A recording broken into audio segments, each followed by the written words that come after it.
The April 18th, 2024 hearing for the Planning and Land Development Regulation Commission is now called to order. And if I could please have everyone silence any audible devices that you may have. And if you could please join me for the Pledge of Allegiance.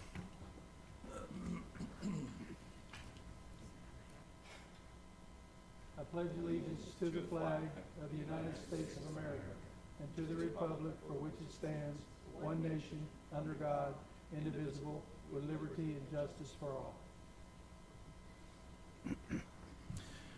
Good morning, everyone. I would like to thank you for joining us this morning.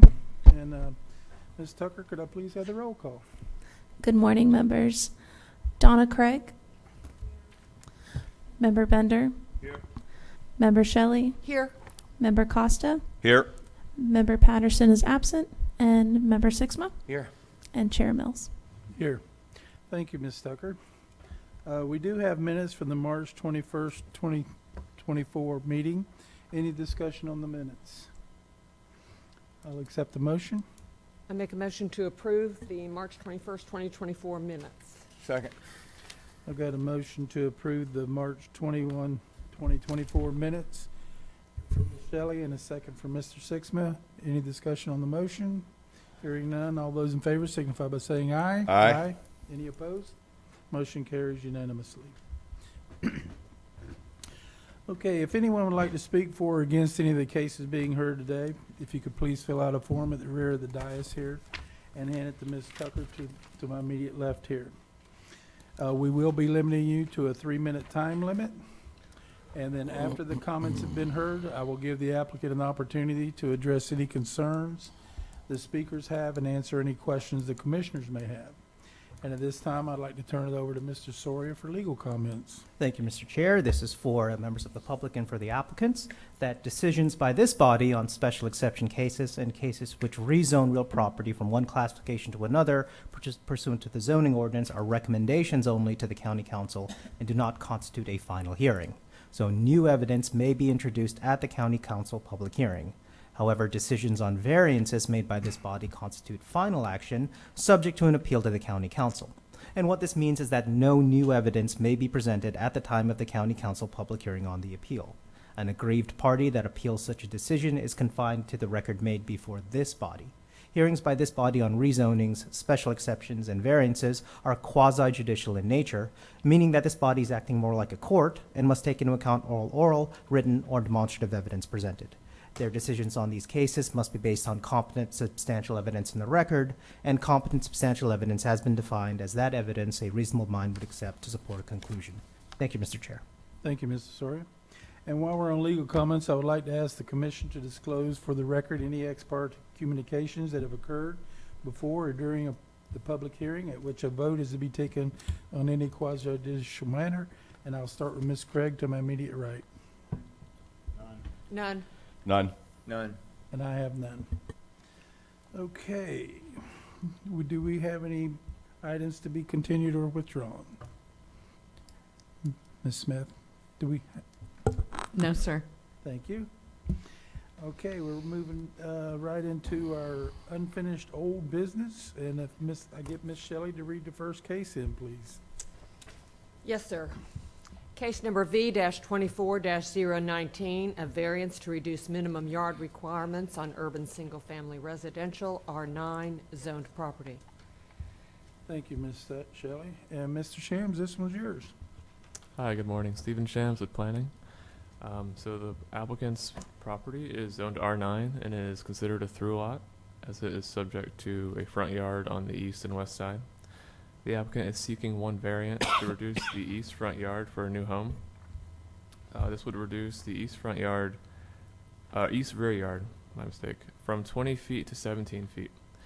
They're building a new home on a through lot, and the home is oriented towards the west side. That would be pointed down on the site plan. The site is also flag shaped, so the east side is subject to a rear yard and a front yard. The area in question is near the rear yard, and R9 requires a 20-foot rear yard setback. The home is able to meet the front yard requirement of 25 feet off of Central Avenue, but it encroaches 3 feet into the rear. Overall, staff recommends denial as the variances failed to meet 4 of the 5 criteria. Should the PLDRC find evidence to approve, staff recommends 2 conditions. One is to meet the requirements of the Indian River Lagoon Surface Water Improvements and Management Overlay Zone, and that it's limited to the size and location of the structure as shown on the variant site plan. And I'm available for comments or questions. Thank you, Mr. Shams. Any questions for staff?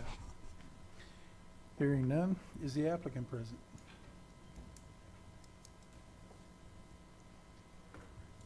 Good morning, sir. Could I get your name and address for the record? Sure. My name is Dave Glunt with Spruce Creek Civil Engineering.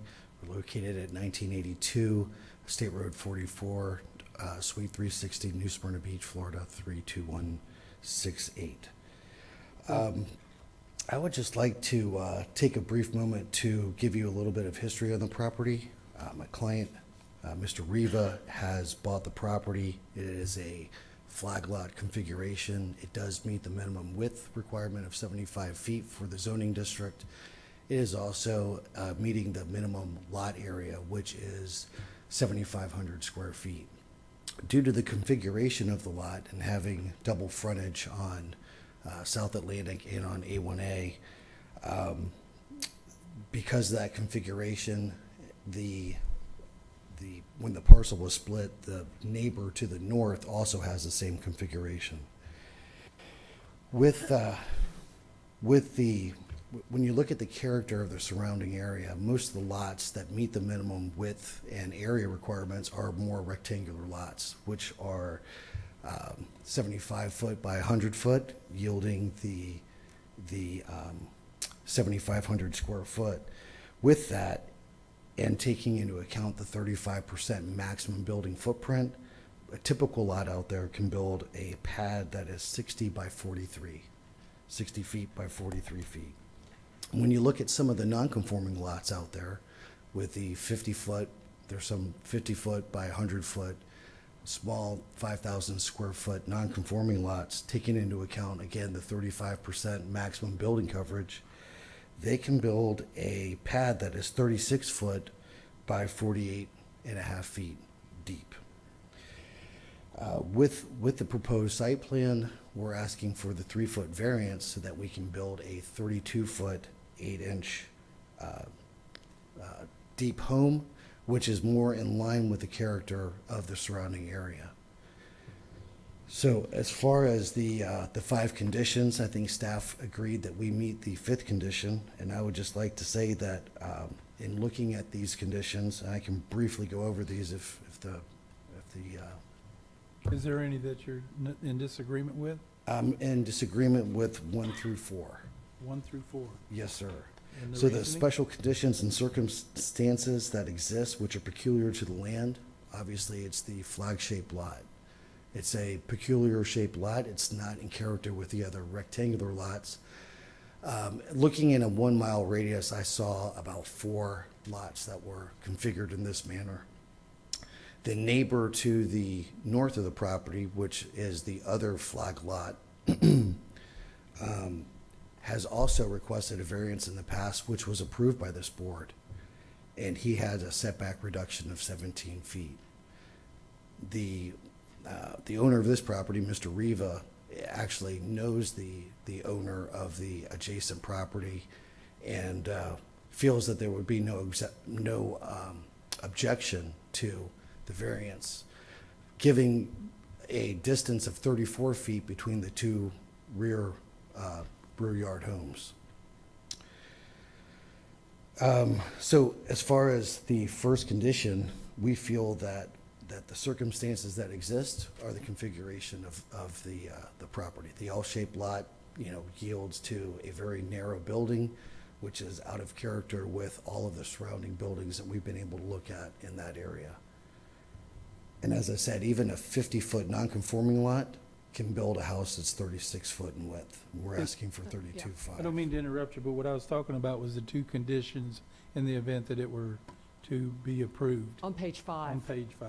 Yeah, you're going through the criteria. Yeah, what I'm looking at is the 2 conditions of the landscape and stormwater requirements of the Indian River Lagoon, and also the variance is limited to the size of the location and proposed structure. Those are the two conditions I was talking about, So, in the event it was approved. yes, we have no objection to meeting the stormwater requirements. Mhm. Those are pretty standard for all new developments, all new homes built in that area. Mhm. That shouldn't give us any heartburn to meet those requirements. Okay. The other is, the variance is limited to the size and location of the proposed structure.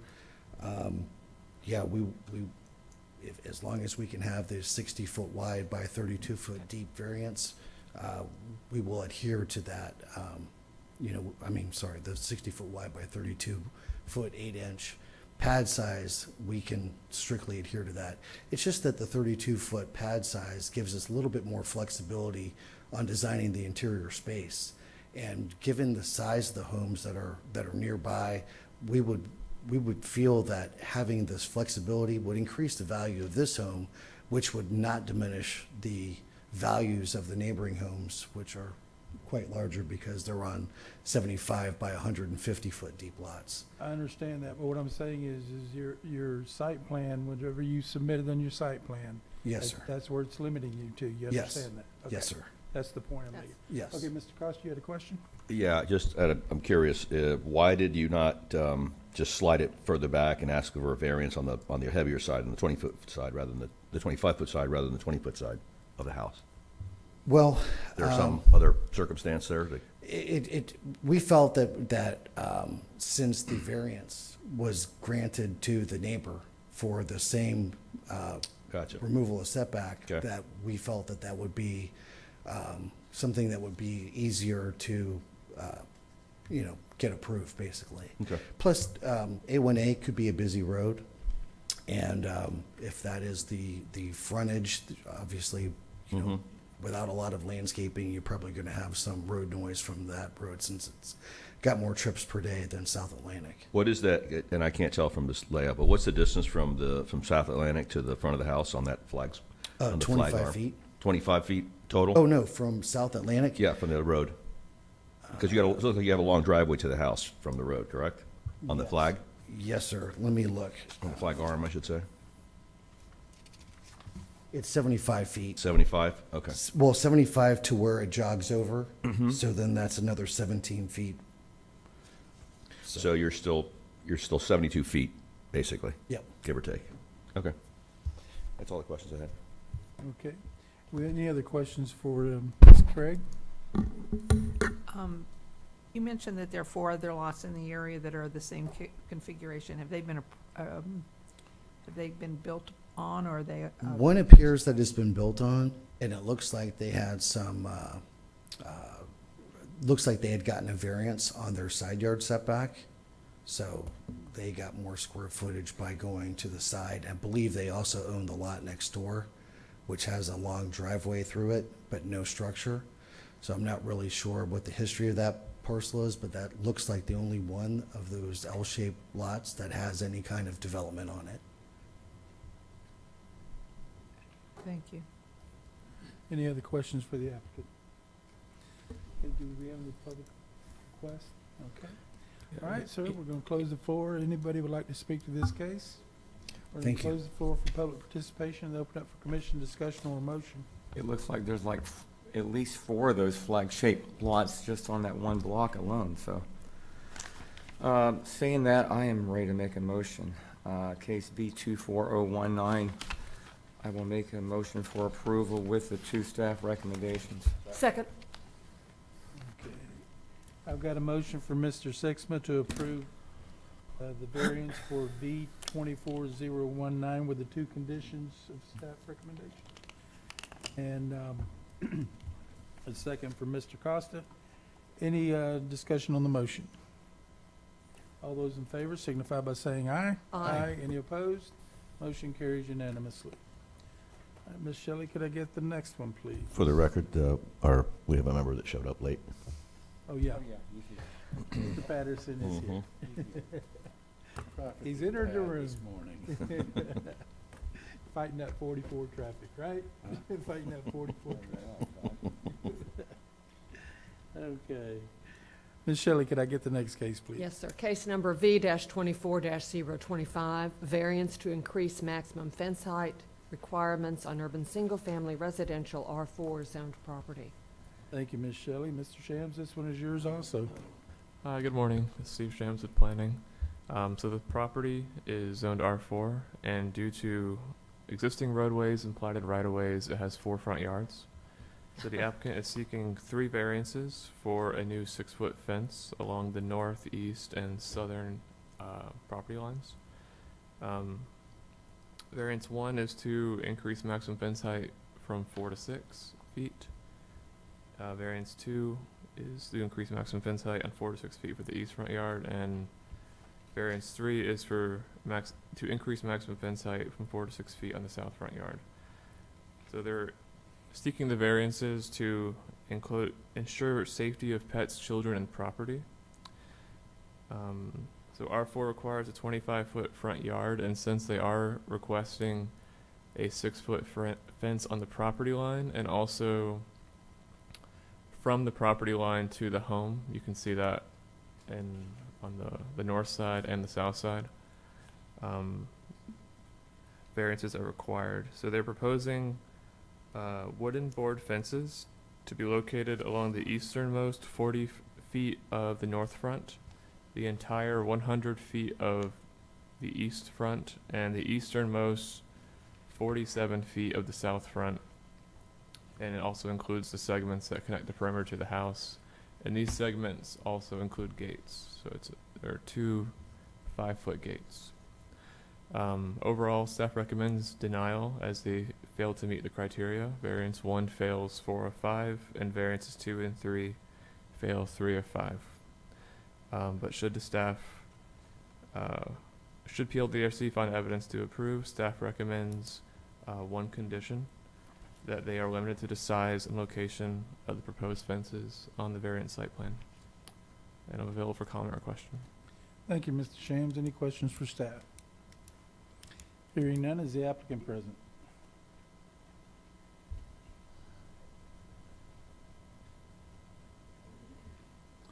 Good morning, sir. Can I get your name and address for the record?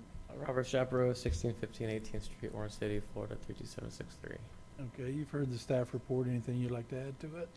Yeah, it's got the front yard, one side, I guess it would be the north side of the property. There is a road on that side. The east side is, it's like a backyard where the properties meet. There's never going to be a road going through there. And then the other side of the yard is kind of the same thing where the properties meet. There'll never be any roads through there. So they want to have their 6-foot fence in order to keep their pets and their children safe and property safe as well. Okay. Any questions for the applicant? All right. This driveway is coming in on the side of the house. Is that what that is? On the 19th Street? It's technically, I guess it's the side of the house because their address is DeLand and not 19th. So do they access your driveway through 19th or DeLand Avenue? The driveway is on DeLand Avenue. No, I'm sorry, the driveway is on 19th Street. 19th Street? Yes. Okay. And you don't feel that that 6-foot fence would obstruct their view coming out of their driveway? No, not at all. What type of fencing is it? Wood, board on board. Okay. Any questions for the applicant? Do we have anybody to speak to this case? Okay, thank you, sir. Thank you. Is there anyone here who'd like to speak to this case? If not, we're gonna close the floor for public participation and open up for commission discussion. I'll be glad to make a motion. Mr. Chair. I don't know if this thing working. Mr. Bender? Wait, request to speak. That's why I pressed the wrong button. That's what the problem was. Oh, there it is. There you see it now. I gotta pay attention to that. I got a problem with it. All right. In looking at this, Deborah, I guess staff, was there any concerns from the neighbors or anything like that? No, sir. And then my only other concern is, I would be okay with it if it came up and went across to where the home is instead of all the way out to the street, because just putting the fence up like that, I think is changing the character of that neighborhood and stuff by putting such a large fence all the way up to the road, taking up that front yard. So I don't, if you can explain why that has to be. And it I can't don't just know come- why it shows it, because it doesn't actually go to the road. It goes about, I don't know, 8 or 10 feet before the road. It goes just the property line, which there's an easement between the property line and the road itself. But, well, I'm still thinking that's changing the character of the neighborhood to put up such a large fence in that And the front people across the yard. street from them have the same The fence. same- Yeah, same yeah, fence all the way thing, out. yep. Okay, And it's on the same side, the same 19th side that it's gonna be on as well. okay. Okay. Did that answer your question, Mr. Bender? Okay. I apologize for that. Okay, I don't sure anybody else wanting to speak. Or we done? I will, it was real quick. And I think if there was concern about this, neighbors would be out, at least voicing their opinion on this, but maybe not. Okay. They had the opportunity. Okay, Should I move it? I'm ready to, Okay. you move on for a motion. I move that case number V-24-025, variance to increase maximum fence height requirements on urban single-family residential R4 zoned property be approved, subject to the staff comment. One staff. I'll second. Okay. I've got a motion to approve the variances 1, 2, and 3 for V-24-025 with the one condition from staff and from Ms. Shelley, and a second from Mr. Sixma. Any discussion on the motion? All those in favor signify by saying aye. Aye. Any opposed? Motion carries unanimously. Ms. Shelley, all right, that does it for the old business, doesn't it? Let me look here. Yep. Okay, Ms. Shelley, now we're gonna go into our new business. Ms. Shelley, could I get the first case, please? Yes, sir. Case number V-24-030, variances to the minimum yard requirements on planned unit development, PUD zoned property. Thank you, Ms. Shelley. And this is Ms. Ray.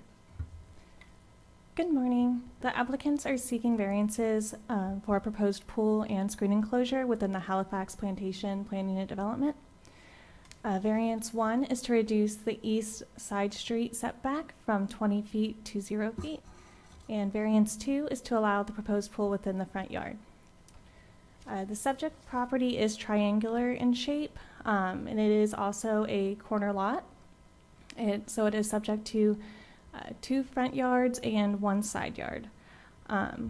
Fronting Mahogan Drive, and then this unopened platted side street of Portadown Street.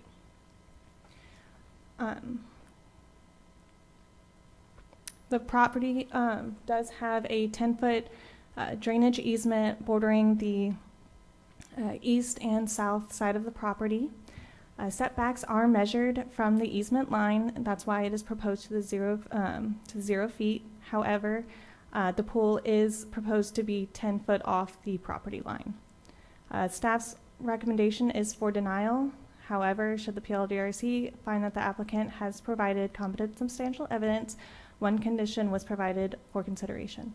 I'm available for questions. Thank you, Ms. Ray. Any questions for staff? Mr. Bender?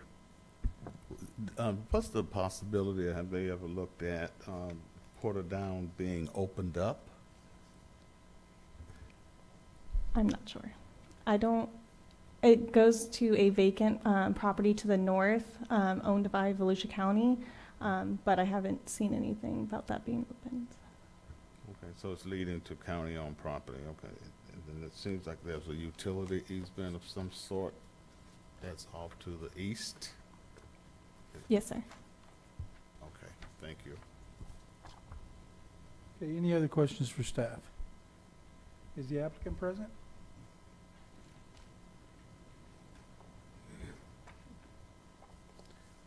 Could I get your name and address for the record, sir? Yeah, it's Warren Trimmer, 2821 Monahan Drive, Ormond Beach, Florida. Okay, you've heard the staff report. Anything you'd like to add to that? I have a couple things. When I bought the property back in November 17th from D.R. Horton, the salespeople told us that road would never be built because they tried to buy that property behind us. And the county said that is wetlands and forever wild property. That road would never be built. I asked the salesperson at that point, I would like to put a pool in. He explained to me that is an oversized lot, you would never have a problem with that. So I went to try to get a pool, and I ran across that could be a road, possibly a road. All my neighbors have been told the same thing. That would never be built back there because it's wetlands. So all I'm asking for is I'd like to put a pool in my backyard. And I'd like to put a normal looking lanai in it. I'm not putting an oversized pool. I'd just like to get one that would look normal in my backyard. The pool I'd like to put in, I would need a variance of, I don't know, is it 12 feet? I think the 12-foot one would be the one I would be looking for.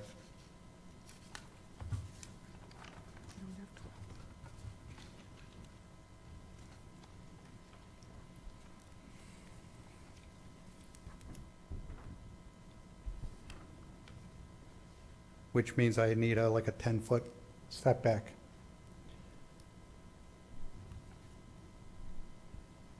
I've had quite a few of my neighbors all stop and ask me about the variance sign that's in my front yard. And they all mentioned if I would like to have anybody write a letter or anything to you on my behalf. I told them no because I've never been to something like this. So I didn't know what I was up against. Okay. Of course, It's I'm not off. that bad.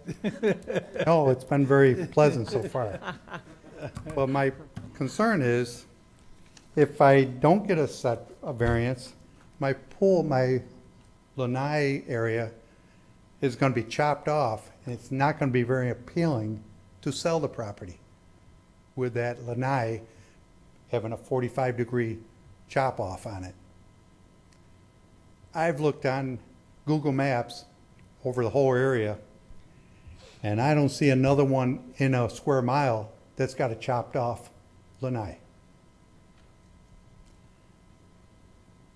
I would just like to put a normal looking pool, not a large pool.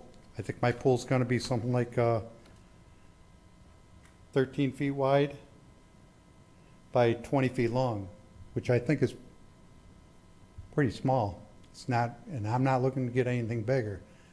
But I would just like to make it look nice, appealing.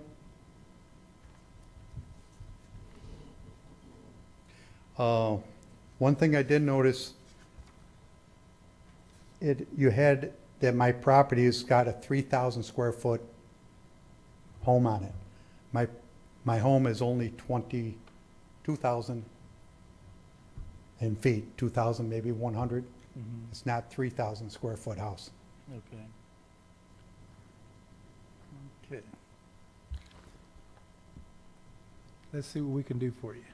I appreciate it. Okay. Any questions for the applicant? Mhm. Mr. Costa?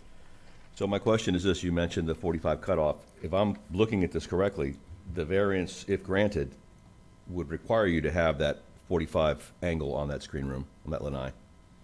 Yes, that's what it, That's how the finished product would look like what I'm seeing up on the screen, correct? In other words, you're not going to have a 90-degree angle where those two corners meet. I only see what was submitted for variance, so. right, okay. Well, this is what it would actually look like. If you want to submit that for the record, you will not get it back, though. Well, that's perfectly fine. That's not Okay. what I'm hoping for. Go Okay. ahead.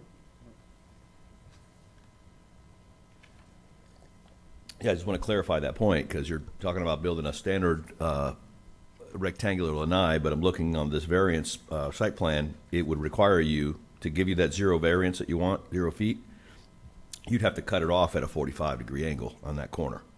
I want to make sure you're aware of that, that's basically what unless I'm misinterpreting something here. No, that's what he was saying.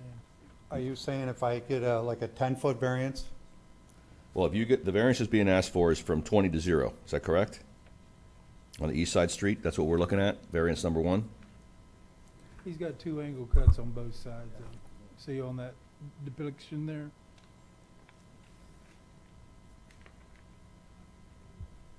On the depiction there, Mm-hmm. Mr. Foster? Up here? Mm-hmm. Yeah, you see how he's got that little cut there? Mm-hmm. Okay. That's a 0 variance right there? Yes. I'm asking. Oh, yeah. Asking him. You realize we're talking about, you can't square it off Mhm. simply because you got the variance. That's what Mr. Costa's trying to get at. Yep. Yes, It's I gonna do be like- understand that. yes. Okay, all right. All right, What's in the just as picture? long as you're aware of that. That's the main thing. I just want to make sure, because, yeah, I was a little confused on that one. Okay. So this one here is what I'm hoping I can get, which is like a 10-foot variance.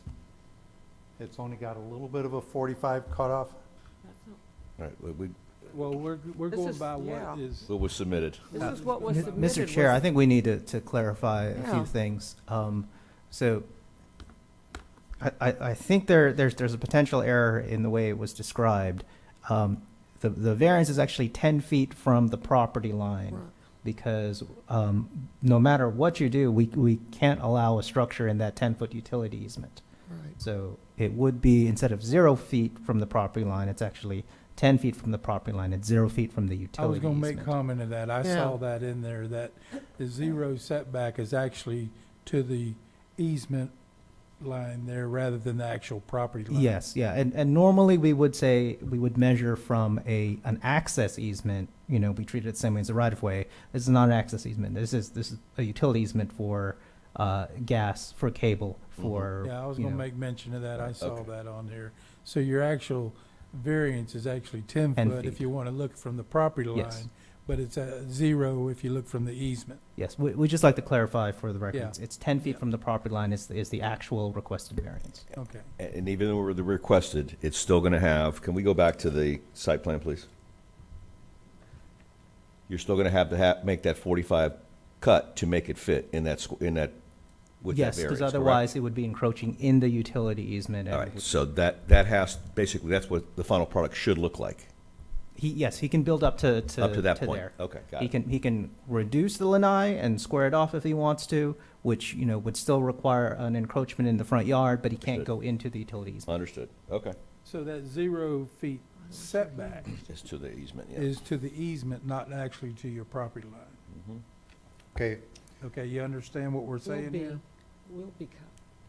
Because you can't go into the easement okay. regardless. Can't, it's not gonna be. When I was told I had to stay off that, I had to be in 20 feet on my property line. Now you're saying 10 feet. If you get the variance, With the Yes. variance. Well, I'd be very happy with that. that's what we're saying. Yes, That's According to that's this- what we're looking at. According to what we're looking at. That's what that is right there. okay. Okay, So all right. it's not, it's not 0 to the property line, it's 0 to that easement, Easement, yep. okay? Okay. As long as we're clear on this. And the easement is 10 foot off the property line. So, may I ask if this is what you're, Well, I can't go by that. I have to go by what your actual variance is. So whenever you get What's ready to lay your here? pool out, you need to understand that you can't go any closer than what that easement is. Yep. the 10 feet? Mhm. Okay. From the property line. Okay, Everything, Yeah. right. yeah, it's 10 feet from the property line.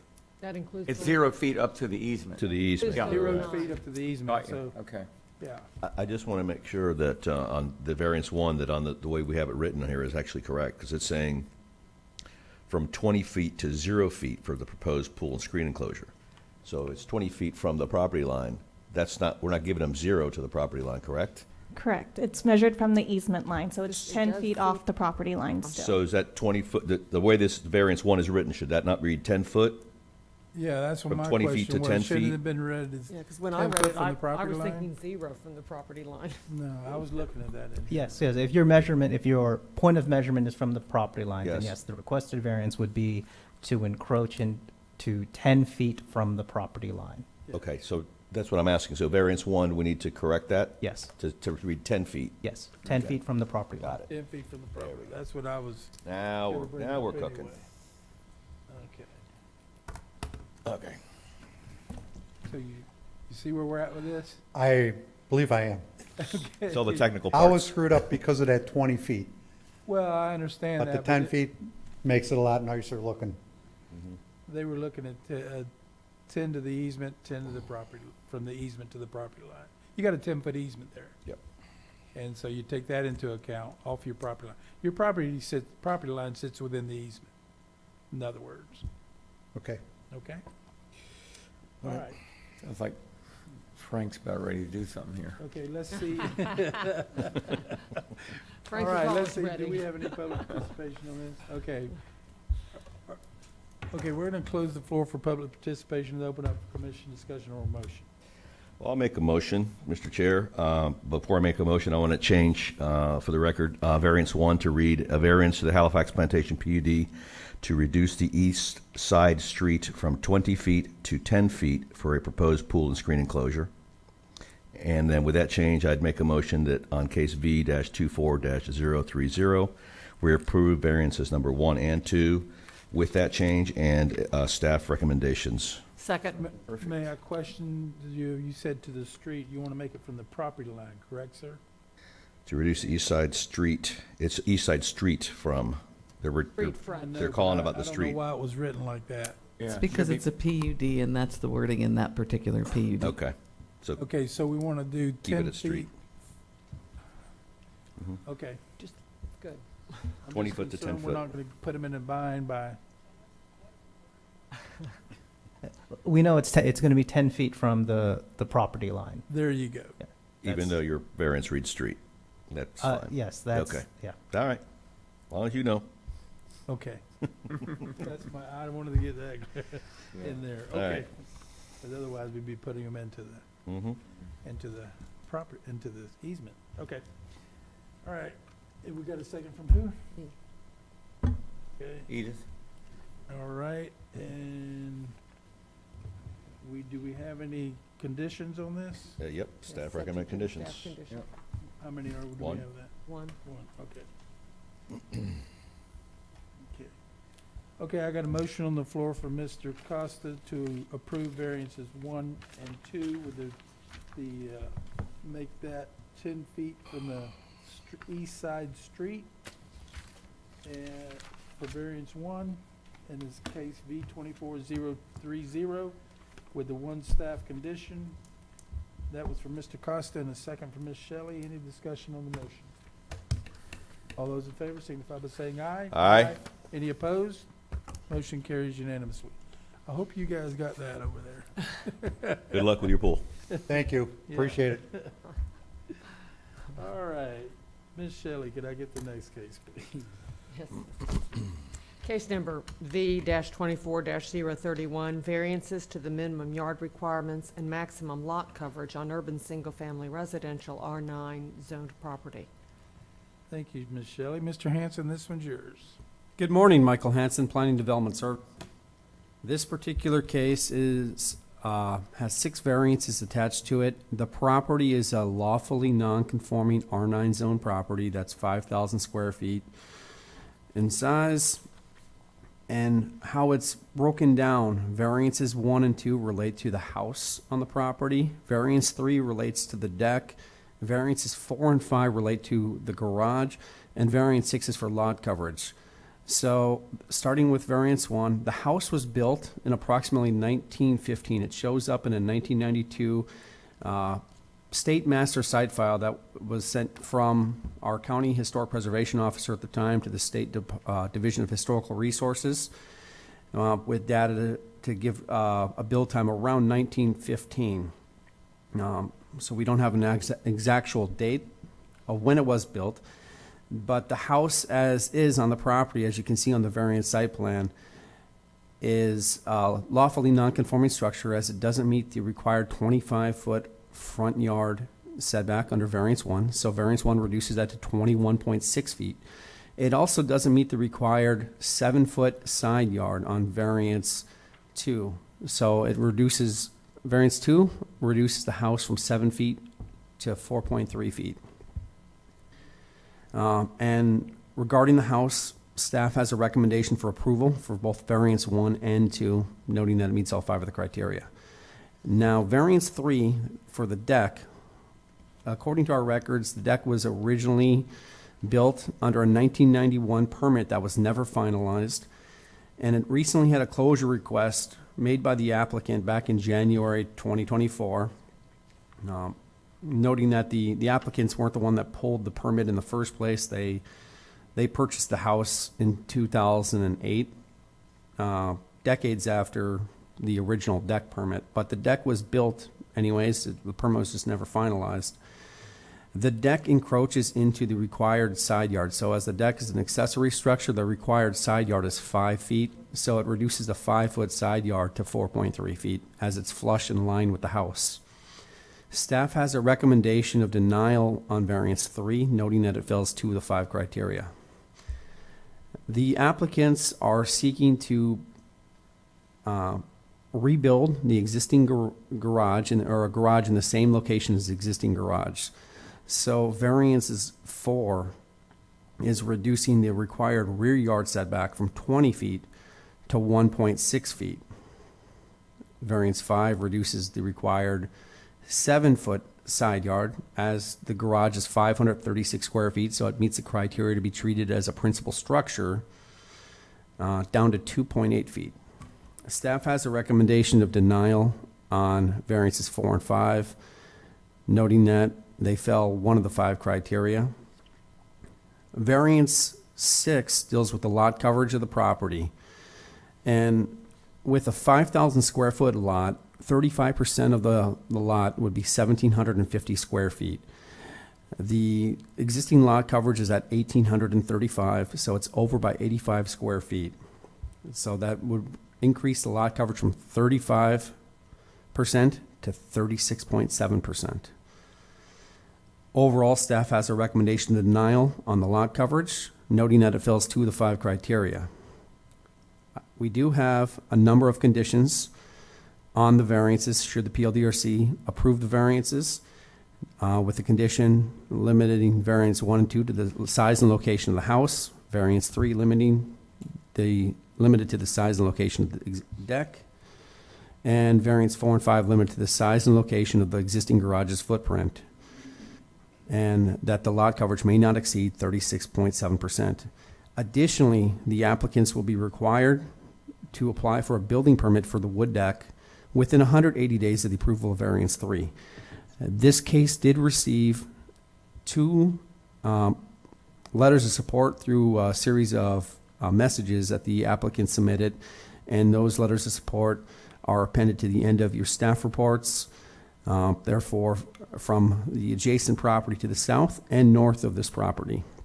With that, I'm available for any questions that PLDRC may have. Any questions for staff? Okay, let me see, Mr. Hanson, the request for variance 4 and 5, that's for, For the garage, sir. yeah, it isn't to legitimize what is there, but for new construction, did I hear you say? So the intent of the applicants is to demo the existing garage that is lawfully non-conforming in its current location, but during that rebuild, due to the wear on the existing garage, they seek to rebuild it in the existing footprint. So any kind of rebuilds that exceed the property value appraisal of 75% for that structure would have to meet the current zoning code. So that's why these variance requests. So they're seeking the variances to be able to rebuild the garage in the existing footprint. But they would not need a variance if they wanted to leave the existing garage? That's my question. And that's correct because it's a lawful non-conforming structure. Got it. That's the point I was getting at. Okay. Okay, is the applicant present? Could Can I get your name and address for the record, sir? Yep, Sean Rogers, 4047 Oriole Avenue, Port Orange, 32127. You've heard the staff report. Anything you'd like to add to it? No, and I'm appreciative of all their efforts here. I know this is a confusing one. I'll just go through the variances, and I made a chart that might make it easier because it was hard for me to kind of keep it all straight. 1 and 2, like Michael said, related to the house, just trying to legitimize where it is. It's close to the, doesn't meet the current setback rules, but just want to go ahead and legitimize where it is. To his point on the deck, apparently, I guess there was a permit back in 1991 that I only found out about the beginning of this year when I was getting permits for getting the side of the house helical piers put in to keep it from sinking. And it was not approved because there was an open permit. And I searched and found this one from 1991. The permit office was not totally sure what it was about, who would put it in, and they said for me to get the permit to put the helical piers in, that needs to be closed, so I submitted the thing to have it closed. The deck's been there since, forever. I've had multiple permits since I bought the house in 2008 since then that have been open and closed, and had never heard about the deck problem. So that's what that is. It, like he said, it's in line with the house. Never had any issues. The garage, it's a building that sits back. It's near the property lines also. Over years, I guess, of the contiguous lots eroding and that kind of stuff, it's sinking and it needs to be structurally solidified. I had the spray foam guy come in and try and pump up the one side of the slab, and it's still got issues. Arguably, like you said, I could leave it and not need a variance, and I could patchwork it trying to fix it and all this stuff, but it would, in the end, it would cost much more, take much more time, not be as nice. So ideally, we would just knock it down and rebuild it in the exact same place with correct footings and everything up to current codes. And then the overall lot coverage variance. I've talked to both the north and south neighbor, which are the texts in there, and I actually talked to the east neighbor. He just now broke ground on his properties behind me. I talked to him 2 days ago, and they're all very supportive, knowing that I'm not going to make it any bigger. I'm not trying to build new, additional structures or anything like that. I'm just trying to fix what's there so that it can be usable and safe and look nice. Okay. Any questions for the applicant? All right, do we have any public participation for this one? All right, sir, we're going to close the floor for public Mr. Chair. participation unless there is someone that would like to speak. Mr. Bender.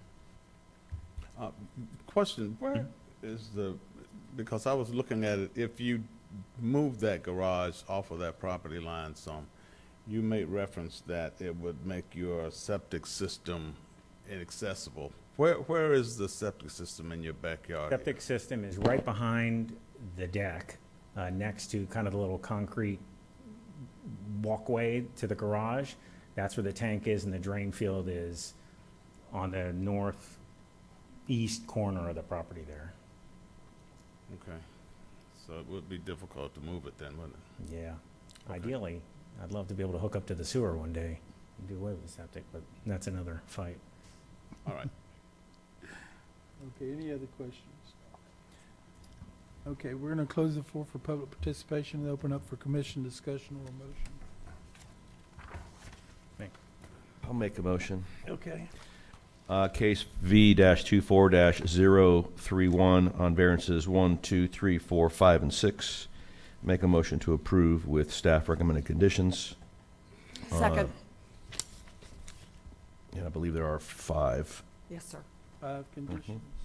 I'll second that.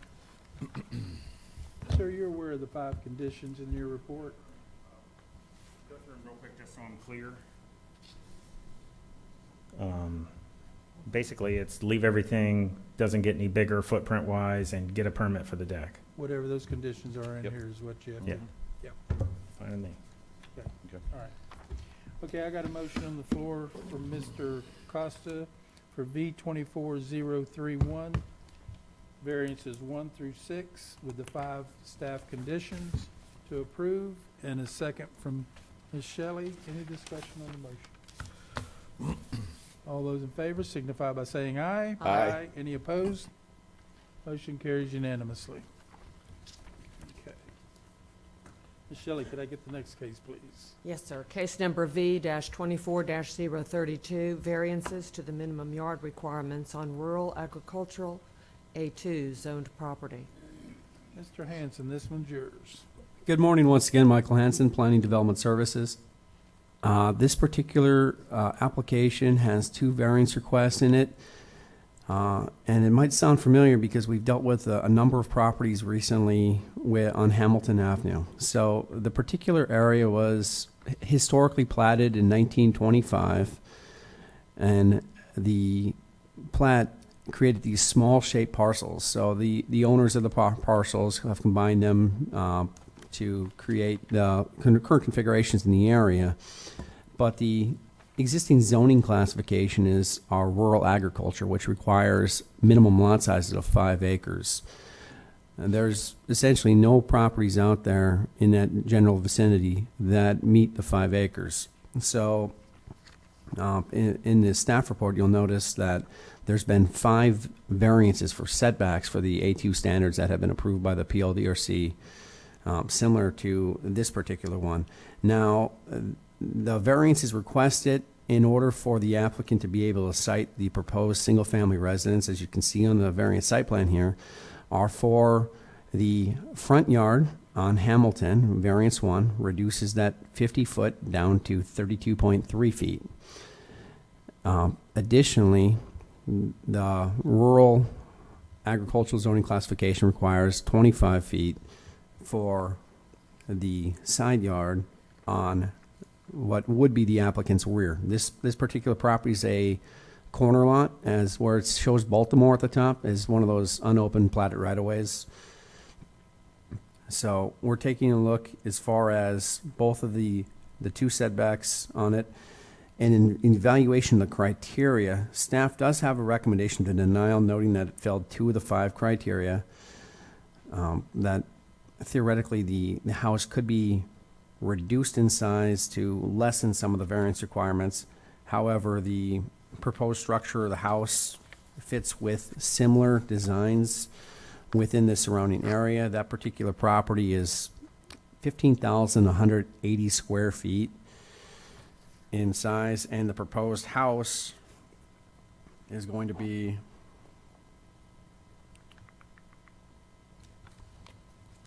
approximately 1,775 square feet in size with a depth of 46.33 feet. We did not receive any letters of support for this particular application. We do have one condition. If the PLDC approves the variances, that the variances are limited to size and location of the residence. I'm available for any questions you may have. Thank you, Mr. Hanson. Any questions for the staff? Mr. Costa? So my question is this: you're saying that that whole sector is zoned A2, and there's nothing out there that's 5 acres? So when we took a look along, or when I was looking under Hamilton here, the existing zoning is A2, and it was historically set to be A2 after the adoption of the comprehensive plan back in 1990, because it was assigned a rural future land use, which requires a density of 1 dwelling unit per 5 acres. Because the underlying plat for the properties, and there's actually 2 of them. So on the west of Hamilton is a different plat, and the one where the subject property is the DeLand Heights plat. Both were platted back in 1925. So the owners of the property, as you may remember from last month, we did one a variance just to the north of here on the west side of Hamilton. They've had to combine multiple 25-foot wide lots to create up essentially their parcel. So this particular applicant for the subject property combined, if I'm not mistaken, 5 of these lots to create the depth of, well, actually it looks like 6 on here to create the current parcel configuration. But he's nowhere near the 5 acres. No, he's at 15,180 square feet. Barely a half an acre. Quite frankly, this location out here should be a rezoning of RR What's the reasoning administratively why that hasn't been done? So this is an older plat. Many of these parcels that you see here are not vested. We only take in parcels that are vested, so you'll continue to see them along Hamilton, because one of the requirements is it has to be an open and passable road. So all of these closed rights-of-ways where you see these interior lots will likely not be vested unless they purchase out to the street. So we deal with them as they come in. Okay. Hmm. Okay. Any other questions for staff? Is the applicant present?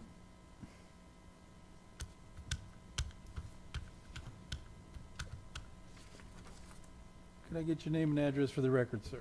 My name's Ryan Corrigan. Address is 119 West High Banks Road, DeBerry, Florida. Okay, you've heard the staff report. Anything you'd like to add to that? No, sir.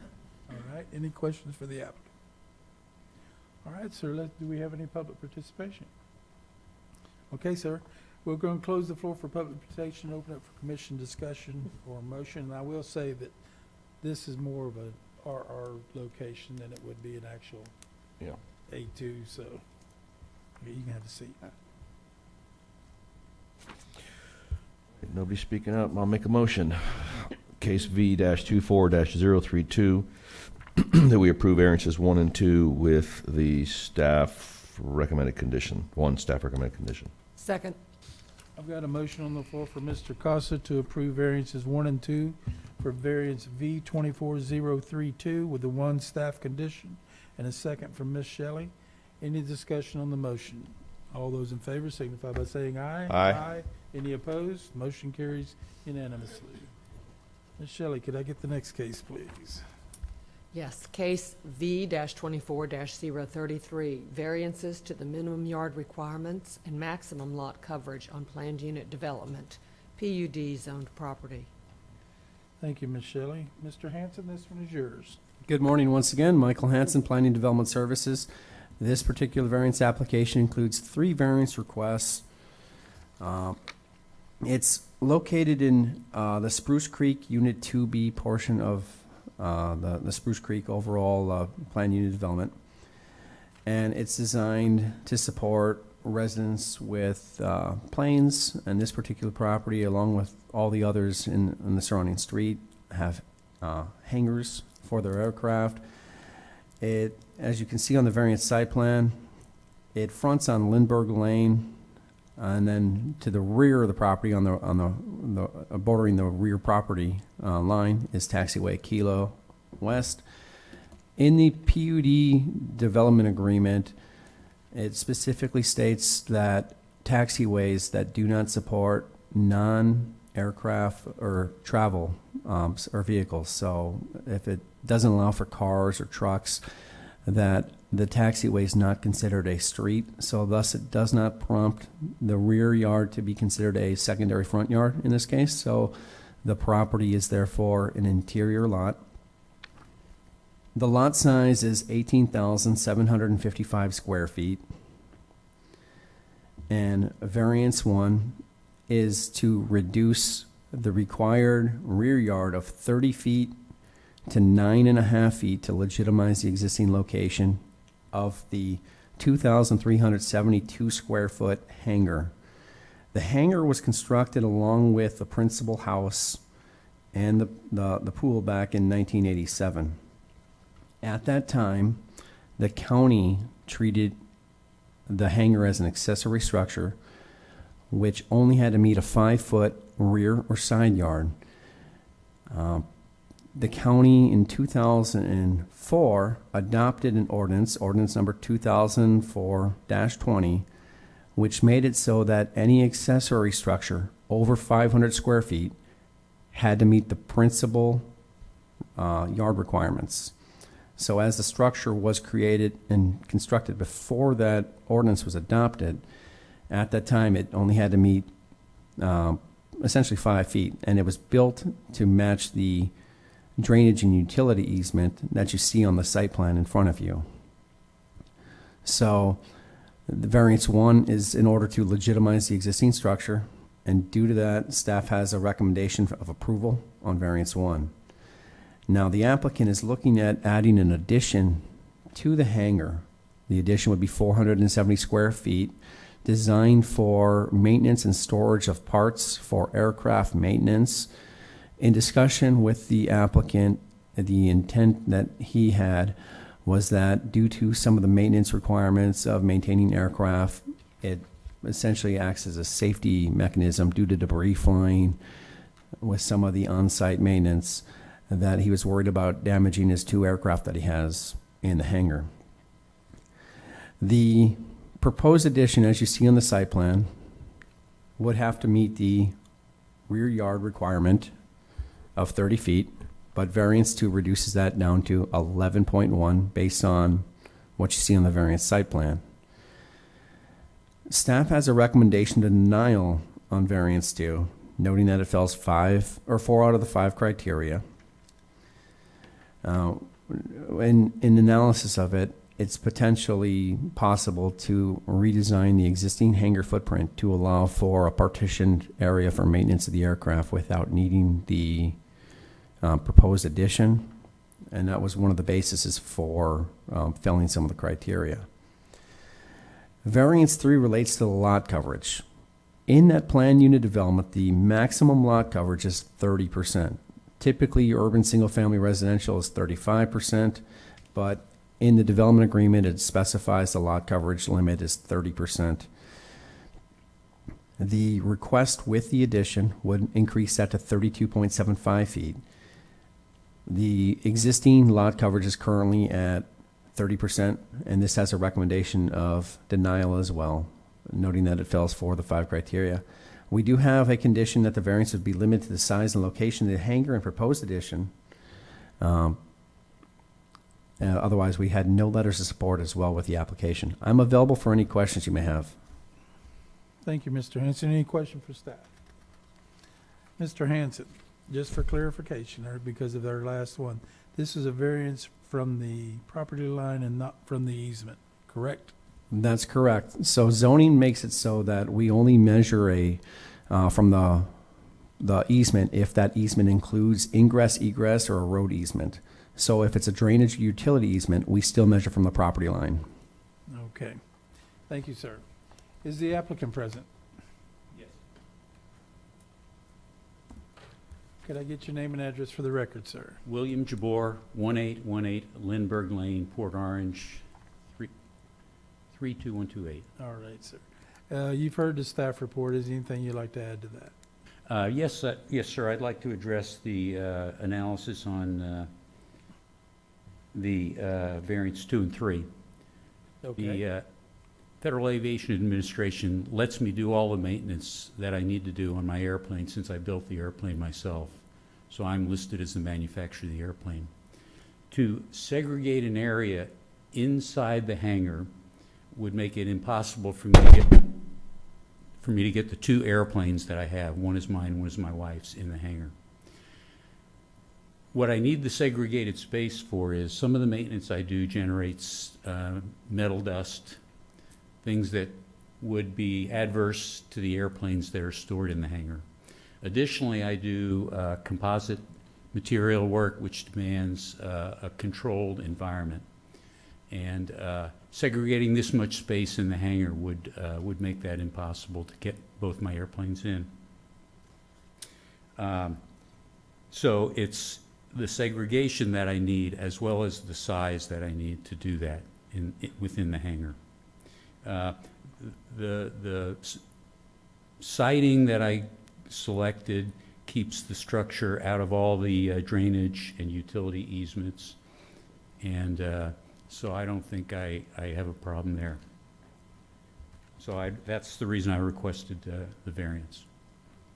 All right, sir. Any questions for the applicant? Okay.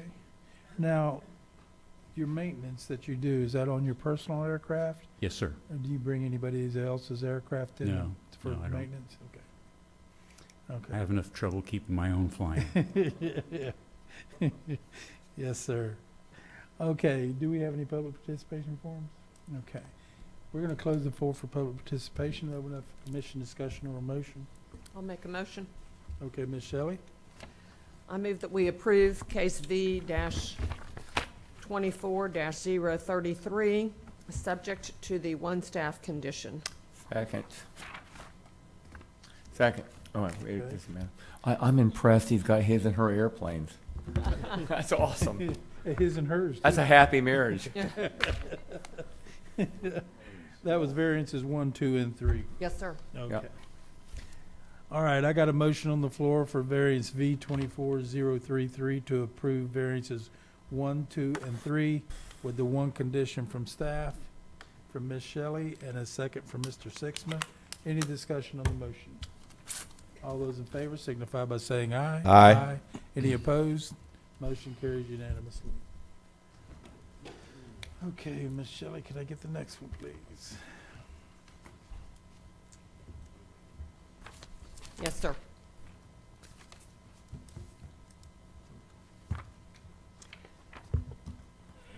Case number V-24-034, variances to reduce minimum yard requirements on urban single-family residential R4 zoned property.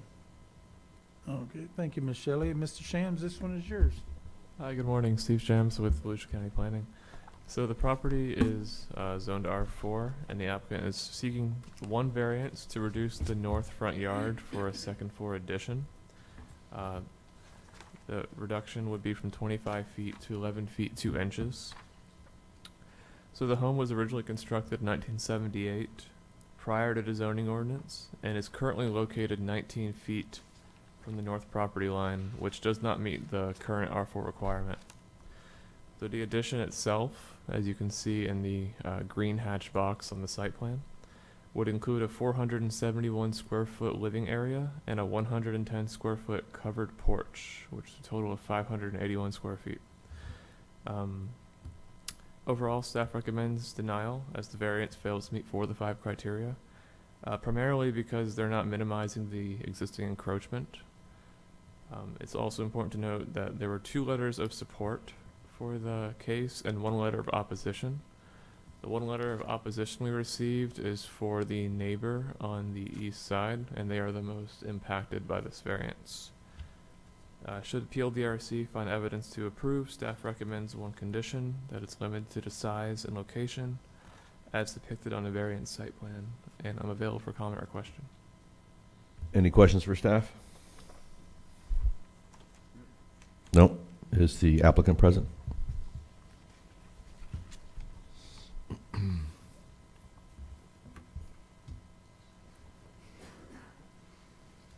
I get your name and address for the record, sir? It's Noel Day, 709 Commerce Circle, Longwood, Florida. Okay, you've heard the staff report. Anything you'd like to add to that? Yeah, I'd like to speak on the reasons for the special circumstances.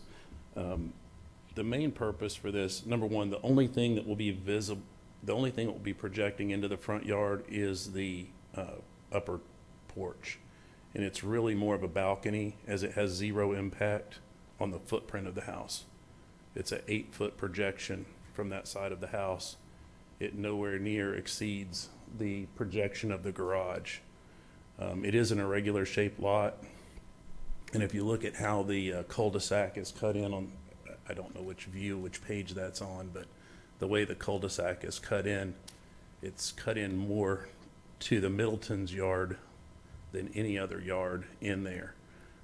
So we're not impacting the lower floor of the structure. The main reason for putting it on the front is because we gain a view of the ocean, which is what the Middletons would like to enjoy.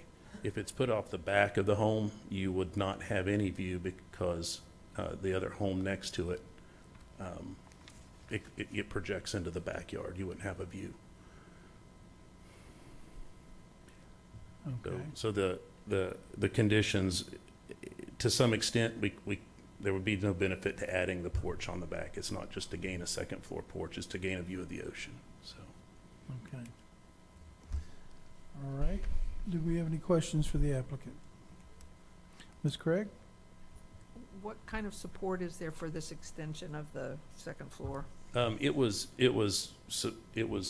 submitted it, but it's not in the packet.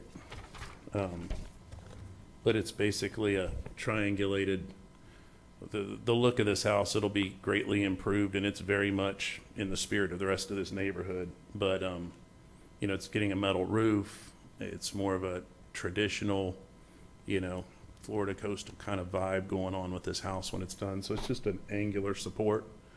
Our other option is to move this back over living area, which we can do, but it's always problematic, and we don't want to, we prefer not to do that. It's not best construction practices. So, and it encroaches greatly into this space that we would have upstairs. Mr. Costa? So I just want to clarify that, I want to be clear, rather. This second floor addition is being built onto the existing house footprint, correct? Correct. And what's hanging over, or the variances for the hangover of the deck or porch, or however you want to call it, correct? Not the actual structure, just the deck itself. Just the deck itself, Enclosed deck, it's going to have that railing around, I'm assuming. just railing. Okay, no steps going up to it or anything like that. It's only accessible from inside the house? Correct. It's 8 foot, it's an 8 foot extension. It's very minimal. Because I'm looking at the picture that you can see up on the screen, so that green box area, basically that encompasses both the addition plus the deck, Yes, sir. all in one square, Yes, sir. correct? Okay. All right, thank you.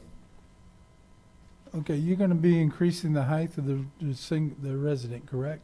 Correct. What are we, height-wise, what are we looking at? We'll be at, we'll be under the, I think we have a maximum of 25 feet there. We're under, it's 25 or 30 feet. I think it's 35, is it not? Yeah, and we're close to 28, somewhere in there.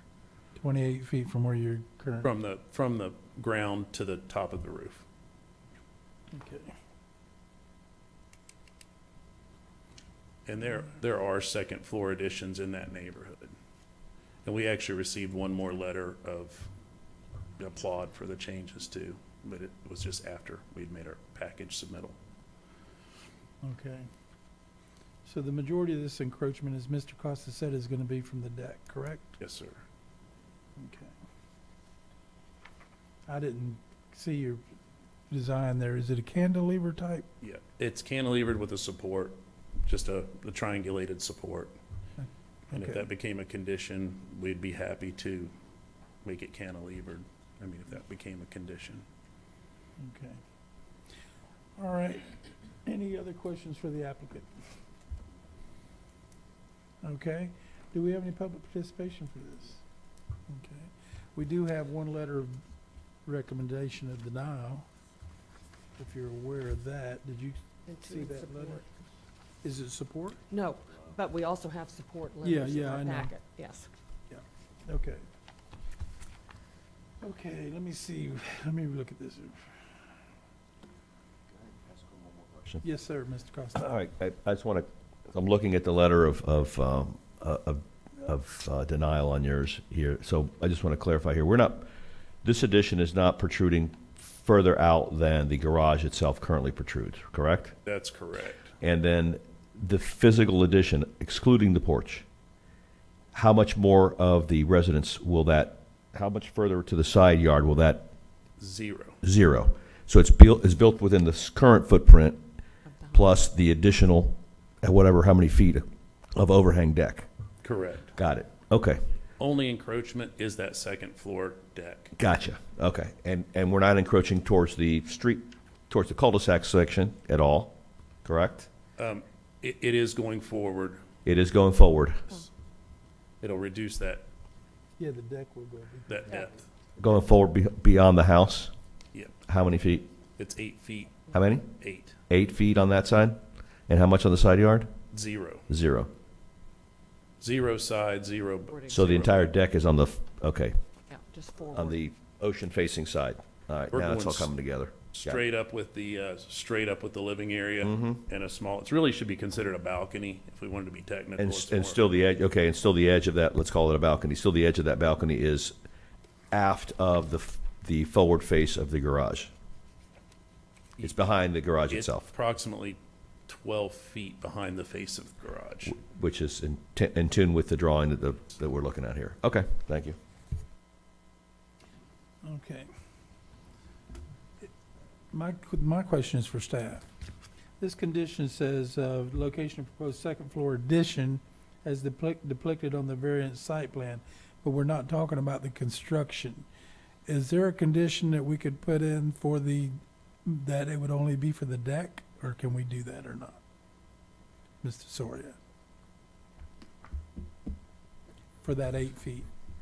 I think we are, staff is recommending you apply the entire condition because the house itself is non-compliant with the front yard setback. They are building on the existing footprint.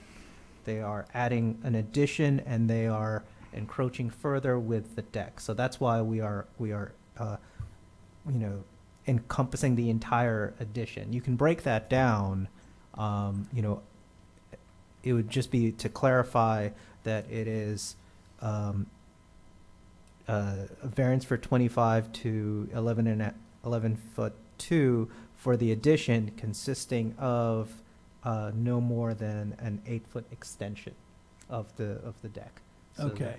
The reason I'm asking this is because, as you know, the variances go with the property. Yes. In the event that it was to sell in the future, they enclosed the deck to make the actual structure larger. And that was the reason. And if we just put it in for the way it's said here is the addition, then they would be allowed to go ahead and enclose it because they already have the variance. Then if that is a concern of the board, then it would clarify that the 8 foot of that extension would be for deck only. Yes. Got it. It could never be made living space or something Right, like that. yeah, that's what I'm saying, yeah. Mhm. Because that does make a difference as far as sitting out there, and I don't think you're gonna be obstructing a lot of view with the deck. And if I'm correct, the house that made mention of that, it's their garage side of their house. It's near this. So Okay, this will have zero effect on that home next door. okay, we don't have any more public participation, we're gonna close the floor and have a commission discussion here, and a motion. Okay, we're gonna close the floor for public participation, open up for commission discussion or a motion. I'll let Mr. Costa make that motion. With the 8-foot language in there. Then I'll be glad to make a motion then. Go ahead, I'll help you out on it. Help me out, people. Okay. That we approve case number 24-034, a variance to reduce the minimum yard requirements on the urban single-family zoned property, but with That would be the variance. the variance is limited to the size and location of the proposed second floor balcony? No, It's an 8 addition. foot of- wait, I mean, yeah, Yeah. how do I put the 8 feet in It there? would be the proposed second floor addition with the No more 8-foot, than- the 8-foot extension. I guess, I mean, you do have a site plan on page 6. Mhm. So as depicted on the site plan provided in page 6 Okay. of the staff report. But the proposed second floor addition, I forgot all the language you just said, Mr. Sorry. That the 8-foot extension, I'm gonna I'll clarify yeah, please it for you. clarify it I'll there. clarify it Thank for you.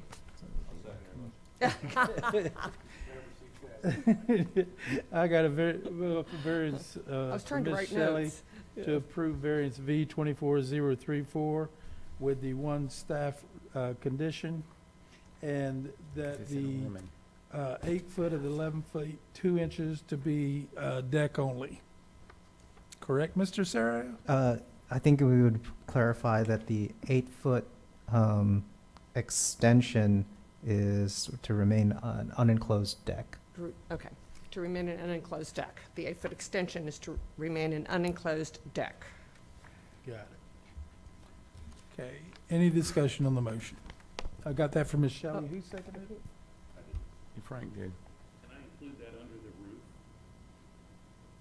Over the deck? The deck is under the roof?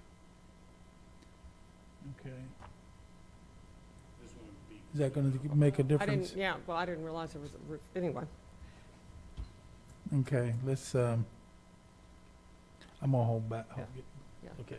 Should I withdraw that motion? That's up to you. Yes. So we can get a clarification Yeah. from Mr. Let me Seward. withdraw the motion. Yeah, I was thinking it's gonna be just an open deck. Yeah, I did too. Okay.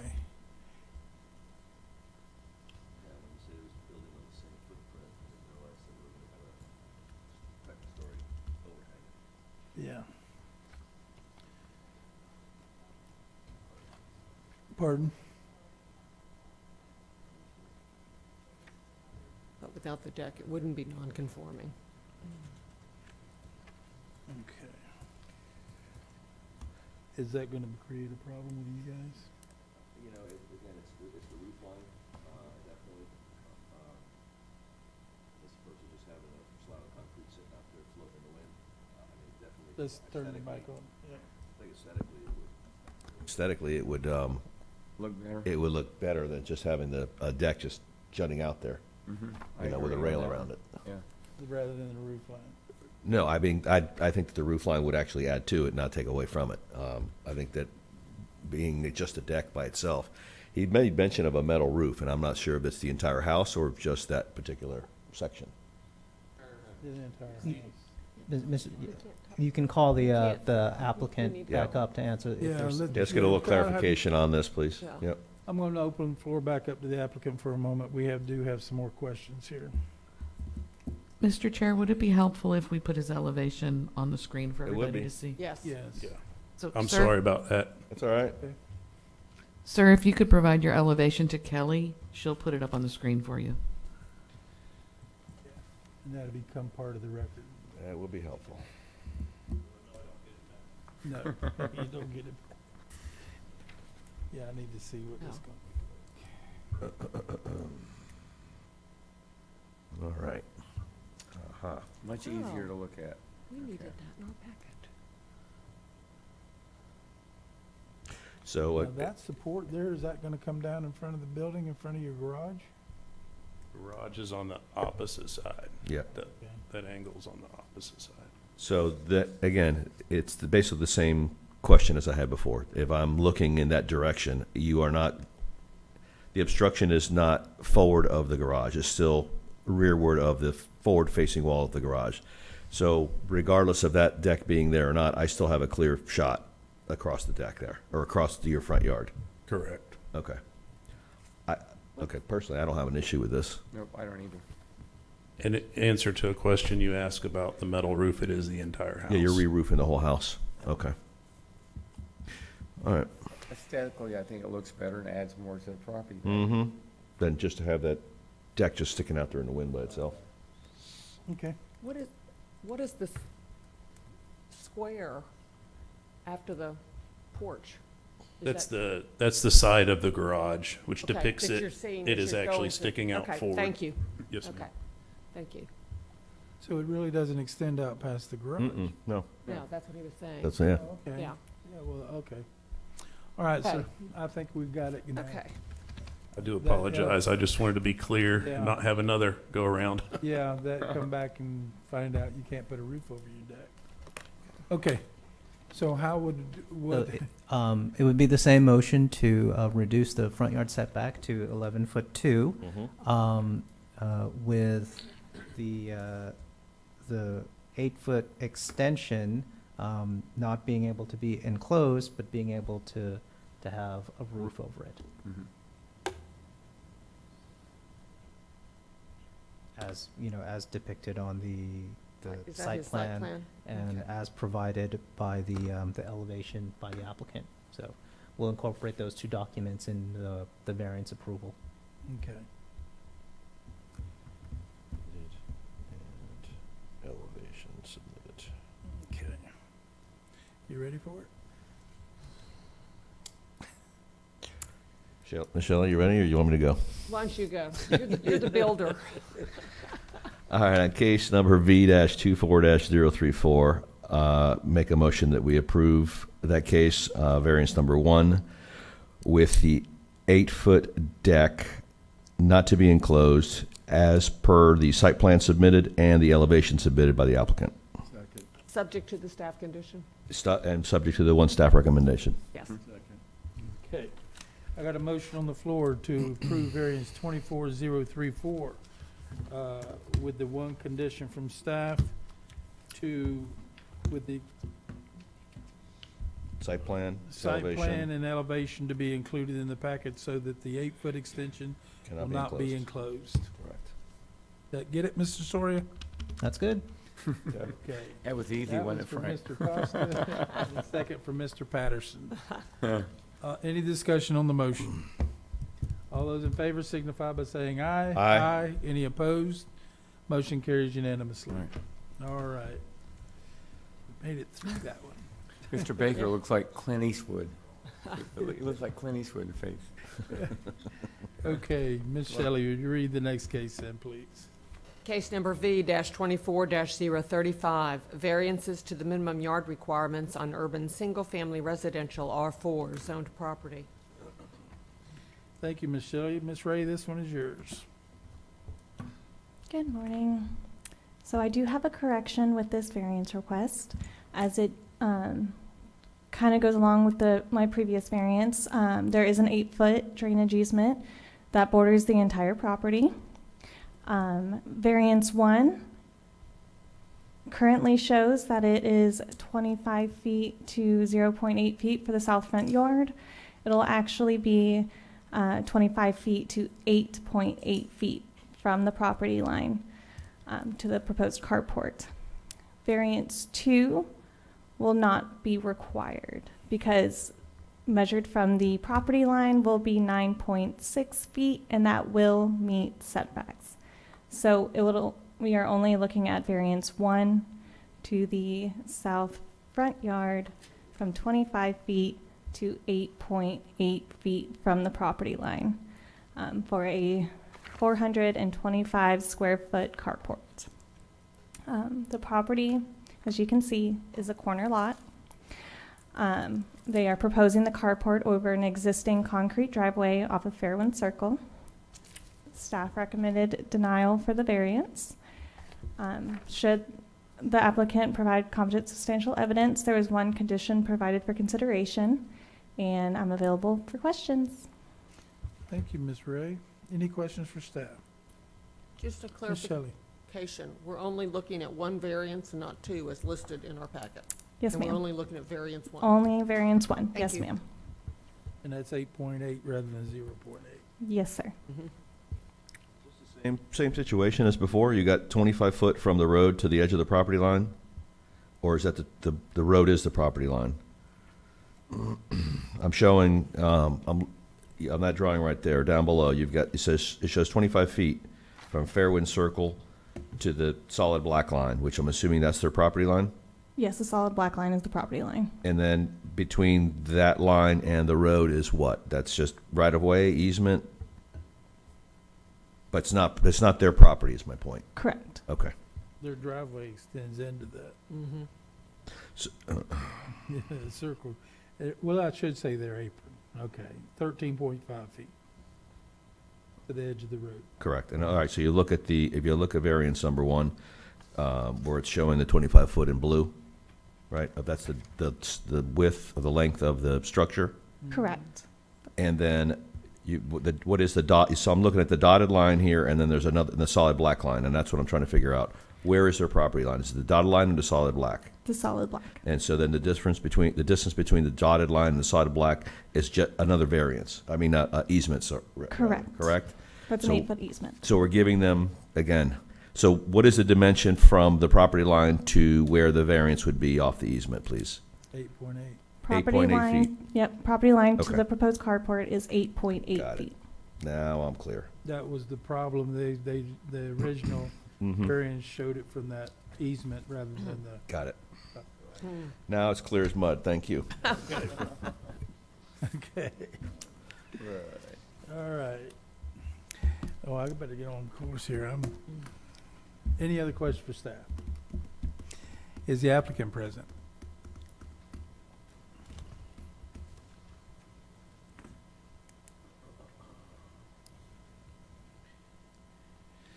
If I could get your name and address for the record, please. Good morning. My name is Angela Lindsay, and we are at 2 Julie Drive in Ormond Beach, 32176. Okay, and you, sir? Good morning, and my name is Michael Lindsay. and we Okay. reside in the city. All right. You've heard the staff report. Anything you'd like to add to it? Yes, so with regards to, first of all, on the screen, the address was wrong, so I'm not sure if that means anything, but you guys had us in like Port Orange or New Smyrna, and we're actually in Ormond Beach, on the opening screen that was put up for our case. So I don't know if that means anything, but, They go by the parcel number on this. okay. So, with regards to where we want to put the carport, first of all, that section of our lot is, we consider it our side, and I know that we're on a corner lot, so we are considered two sides. But clearly, when you look at our house, the front of the house is the other side, and the side where our garage is the side of the house. That's also a cul-de-sac, so there are only a certain amount of homes around that area, so it's not like it's a drive-through to another section. It's basically just a cul-de-sac, and a very small one at that. There's only a few homes there. Our house, if you look at the footprint, first of all, we're on almost a double lot for the zoned area, so we have over 13,000 square feet for our lot. And our house is set very far back, so you can see our backyard is a lot smaller than our side and our front yard. So it's really, we're not utilizing that much of the yard space. Our yard currently is mostly grass and landscaping. So that side of the house is also very subject to the sun. So we are a west-facing house, and the side of our house is a southeast-facing portion, and so we literally get cooked on that side of the house for like the duration of the day, and hence why we want to put the carport over there. Our two-car garage is a very small one because when our house was built in 1987, they're considered a two-car is kind of a smaller area. So to us, it's really a one-car garage. We fit one car in there. The rest is basically storage and beach stuff. So the carport that we're proposing to build would enhance the look of our property. I mean, we're very house proud. We love the look of our property and where it's at. Our neighbors, I've spoken with the general neighbors right next to us, and they're all okay with it. I don't believe that we actually had any letters of recommendation, but, as far as we know, there's no objection. Right in front of our house is a huge condo complex, but they're facing the ocean side, and their parking garage and their tennis court is the only thing that faces our house, but they can't even see around our corner. So our corner is kind of secluded to our little cul-de-sac. And so it kind of is a unique setup as far as that's concerned. It's not a typical corner house. And so, again, where we are proposing to put the carport, it's, 4 posts. It's going to tie into the look of the house. It'll tie into the roof line of the house. We are putting a pitched roof, but it'll look aesthetically nice. It's not, we're not proposing to put anything that's an eyesore. The other reason why we want this carport is because we are in a hurricane, susceptible area. We could put up shade sails or something temporary, but it just wouldn't be conducive to where we live. So this would obviously be to code with regards to all the hurricane proofing and materials. And that's pretty much it. Okay. Any questions for the applicant? Mr. Costa? Yeah, can we put up page 12?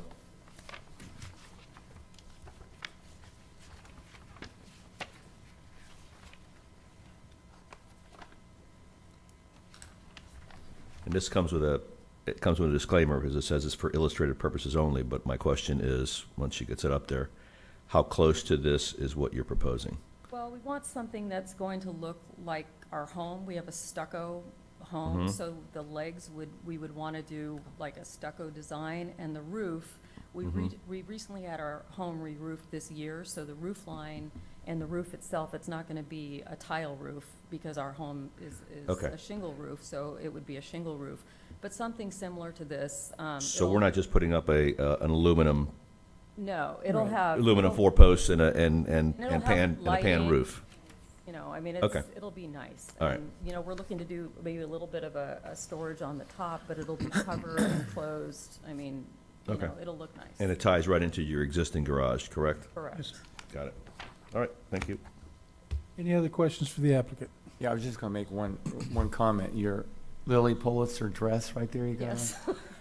My niece designed that fabric. You're kidding? No, that's one Oh. of her fabrics she's designed.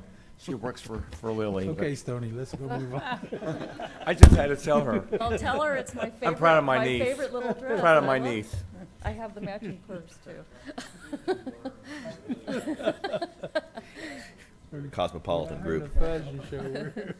I would be Ms. proud Tucker, to. do we have any public participation on this? Okay, we're gonna close the floor for public participation, open up for commission discussion. Thank you, ma'am. Thank you. Thank you. So Okay, this- all we have is just that one, Yeah, and I might mention that is the side of their house, yeah, and this is where they got two front yards. Okay. So, which we run across. Okay, I'm ready to make a motion, case V24035, make a motion for approval with the one, we had one staff recommendation, right? Mhm. On variance one. Variant Yes. Yeah, variance Yep. one, we're And, adopting variance Mr. two. Chair, I just want to clarify that that variance is to reduce that side yard to 8.8 feet Right, from the property line. right. And the condition is specific to variance one, correct? The site plan, right, yeah, Yes. yep. Okay, Second. okay. I've got a motion from Mr. Sixma to approve variance V 24035, and with the clarification on variance one to go to 8.8, rather than 0.8, and, with the one staff condition, and a second from Ms. Shelley. Any discussion on the motion? All those in favor signify by saying aye. Aye. Aye. Any opposed? Motion carries unanimously. Okay. Ms. Shelley, can I get the next case? Yes. Case number Z-24-006, rezoning from the prime agriculture A1 zoning classification to the rural agriculture A2 zoning classification. Okay, Ms. Smith, this one's yours. Yes, sir. This is a 15.77 acre parcel on Ranch Road in the Lake Helen area. It's located near the city of Deltona and the city of Lake Helen.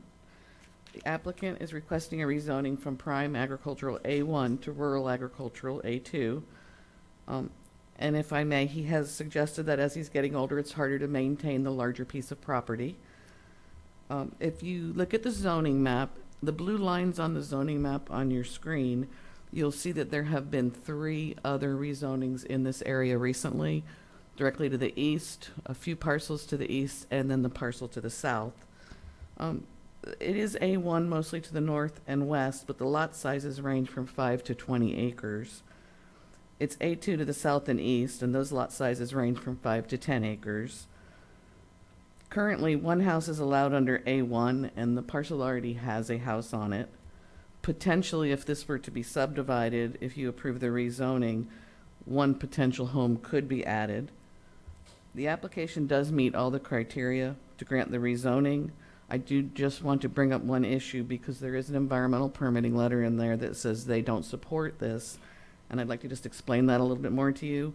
There are wetlands on the eastern portion of the property, and Kelly, if you can bring up the aerial, please, just so they can see that. There you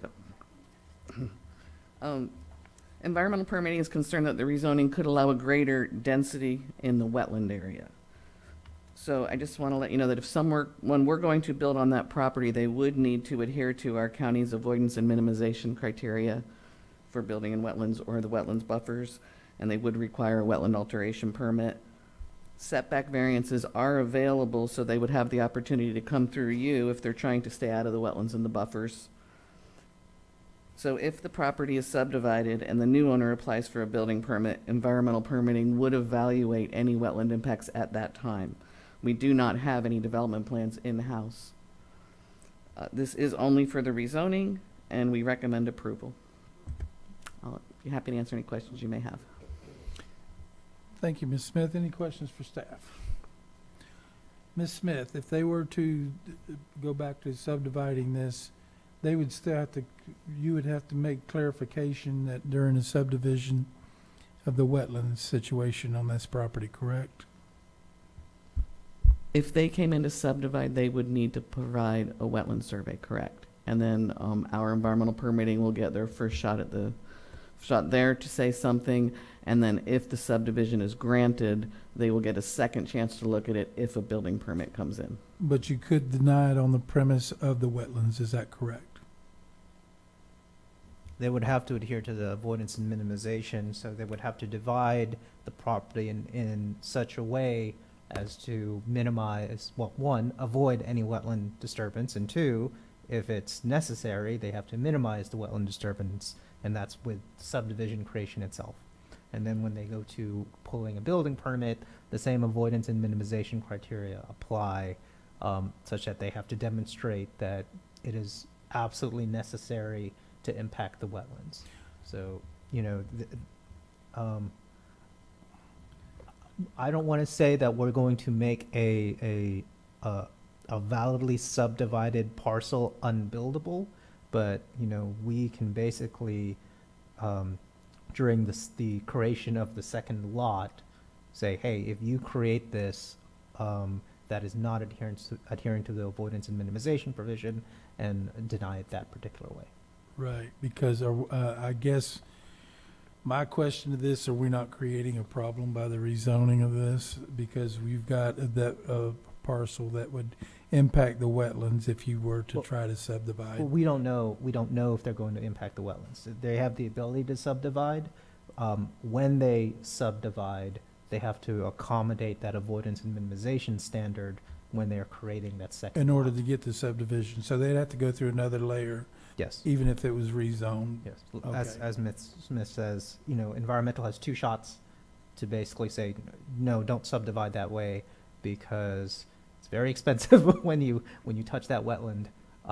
This benefits the county, and it also benefits them, you know, to avoid unnecessarily impacting that wetland. I just didn't want to create a situation where they were entitled to a subdivision, and then would someone come before us and say, well, we got to do something with it, you know.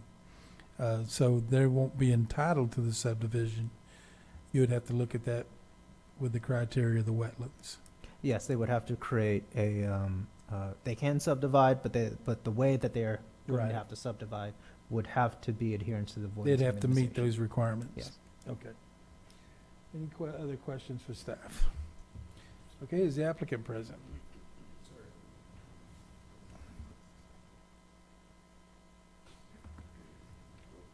And I could get your name and address for the record? Bruce Crane, 2640 Ranch Road, Lake Helen. Okay, you've heard the staff report. Anything you'd like to add to it? Yeah, plenty.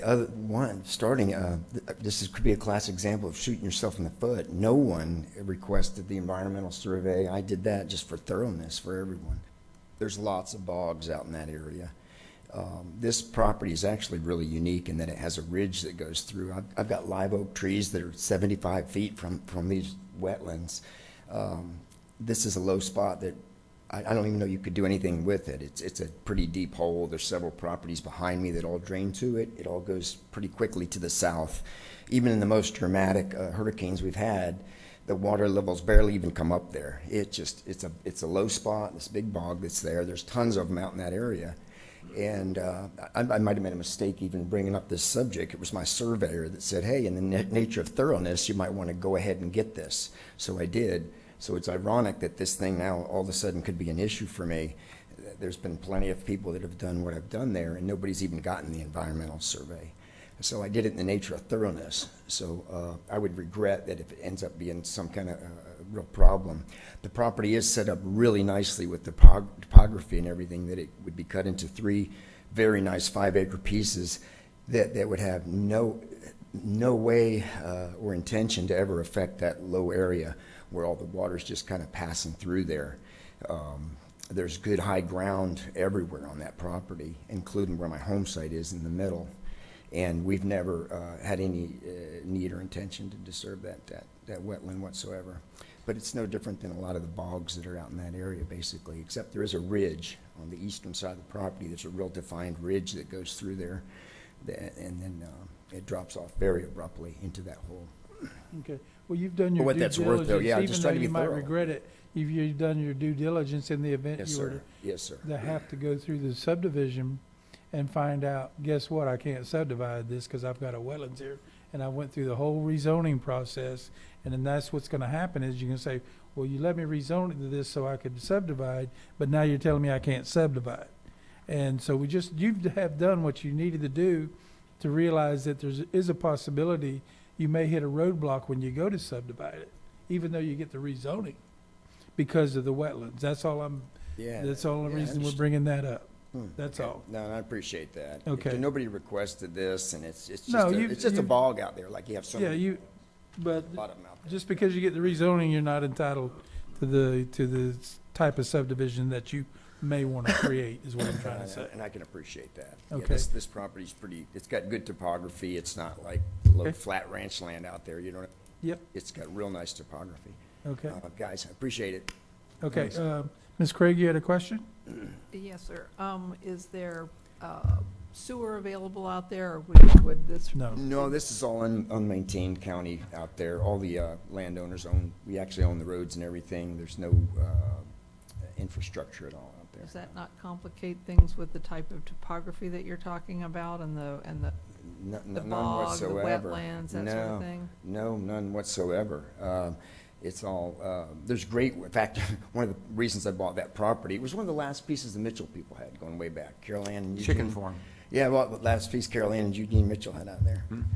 And that's one of the reasons I bought it. It was very, very, the stuff that is high is real high, and the water moves through this property very quickly and wonderfully, with the exception that there's a bog there in the middle, like there is so many of them out there.